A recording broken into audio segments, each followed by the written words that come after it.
Not seeing Mr. Stoops, we're moving on to the next. Ms. Eugene, if you wish to speak, you need to do so now. Your clock is running. And only one person at the podium at a time. They told me Mrs. Marable is going to speak on my behalf. No, ma'am, you are before her. So are you Ms. Eugene? Yeah, here I am. Yes, ma'am, you're up next. But I'm going to speak I'd have to have a motion of council in order to allow you to do that. Second. Discussion, favoring, opposed, motion carries. Okay, so Ms. Eugene, if you don't mind just stepping back. So Ms. Malvo. Good afternoon, members of City Council, and good afternoon, Mayor Parker. My name is Elvis Malvo, and I'm a very proud leader of the Texas Organizing Project and a long-time homeowner in the Sunnyside area. 3 years ago today, Hurricane Ike hit Houston. Today, I am here representing not only my community, but struggling communities from around the city of Houston who are still suffering the impact of Hurricane Ike 3 years later. Over 200 of us are here today from those neighborhoods to call on your leadership to make repairing homes a priority. I want to go over a few facts. $87 million was directed to Houston for housing in round one of Hurricane Ike funds. The federal funds that was allocated for Houston were intended particularly for people with low income who could not rely on other assets to make repairs to their home. However, that is not where the fundings went. Even though the single-family homes in our communities crumbled and our neighborhoods collapsed, only $10 million was set aside for that purpose.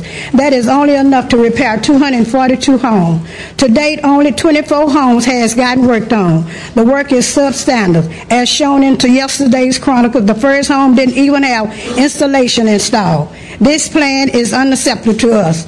No one should be celebrating getting 24 homes fixed after 3 years. That is too slow. I am one of the thousands of people who have applied for home repair. My ceiling is caving in. The cabinets are now falling off the walls.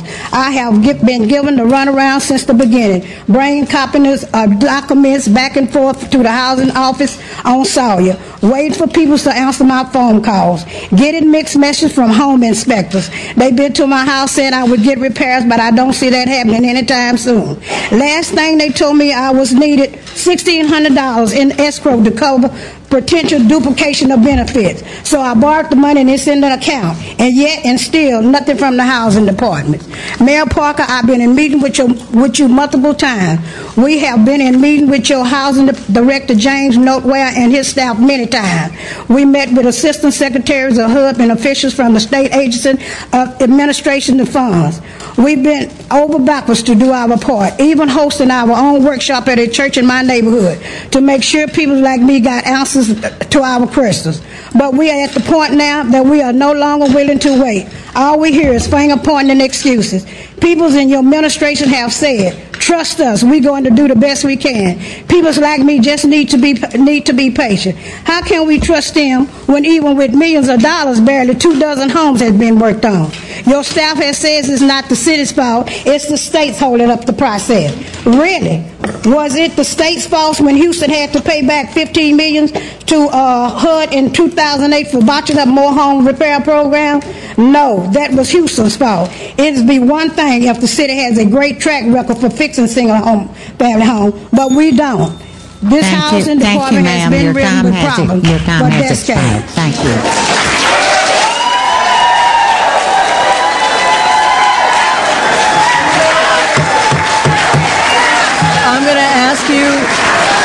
I'm going to have to ask you.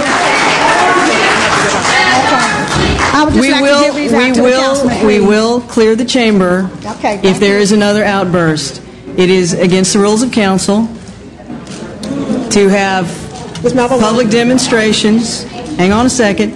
You may stand. That's perfectly acceptable, and show your support. No public demonstrations in this council chamber. I would ask you to respect this public body. Ms. Malvo has some handouts for council. Citizens Assistance, someone in Citizens Assistance grab the handouts, please. The next speaker, Councilmember Gonzalez, you have a question? Yeah, Ms. Malvo. I have a question. You said that you had been getting the runaround, that you tried to reach out. Are you not getting your calls returned, or what's going on with that? That's correct. Okay. But you also mentioned there was a community workshop or something where the city was available to answer questions. Do you still have some pending questions that the city hasn't answered, or what do we need to do to make sure that we expedite your situation? Fix the single-family homes. This is what I'm here about. But the questions that was answered, that was taken care of at the workshop. I know, we have people to answer those questions. I'm just here about the single-family homes. About the single-family homes? Okay. Sure, yes, sir. Have you put any calls currently to the I have, department? on August the 15th. And you haven't gotten a response yet? No, I have not. Okay. And that was August 15th? Yes, sir. Okay. Thank you, Ms. Bell. You're welcome. Ms. Malvo is 346 out of 2,300 who have signed up for the program. We have money for 242 homes, and despite the statement 71 homes have been completed or under construction, but there is money available for a total of 242 homes, and we have 2,300 people who want access. That's the problem, ladies and gentlemen. Thank you. Okay. We just want to know when they was going to get started on fixing the 242.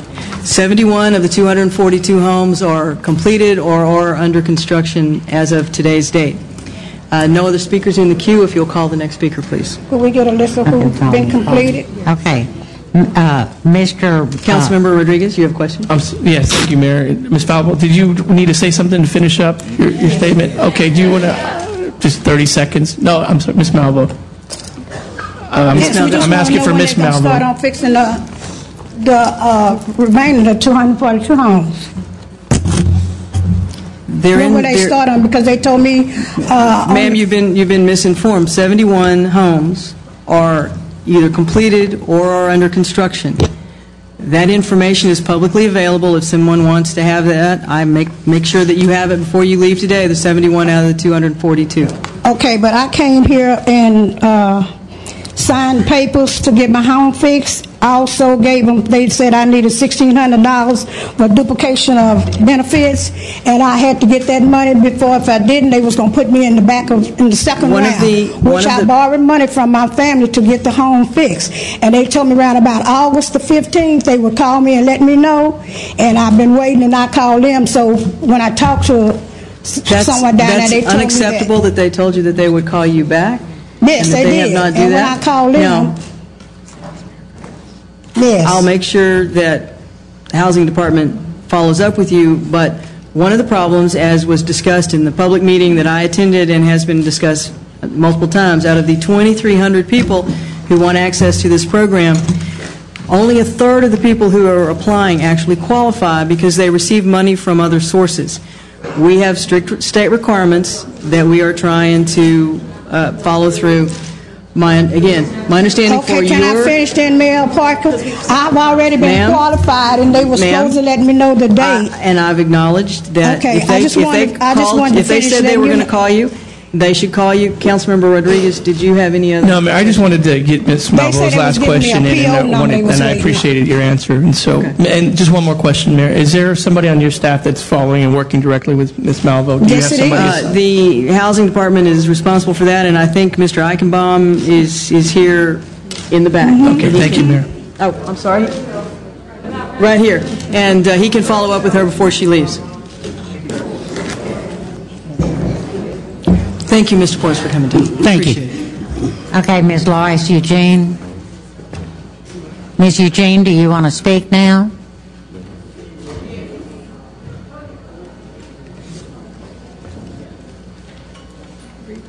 And only one person at the podium, please, under the rules of council. My name is Lois Eugene, and I live at 4518 Sunflower Street in the Sunnyside addition. And what I'm here for is house repair. My house is in such a condition that it cannot be repaired. It has to be torn down. And every time I would call the numbers that I have, I would never get no answer. And the house is falling apart. The roof looks like a roller coaster. All the floors are warped. And there are so many cracks and crevices in the floors that I have outside critters coming in. And you know what that critter is? Ms. Malvo, ask about round two. Ma'am. Ask about the 100 Ma'am. million coming. Ma'am, please step back. Thank you.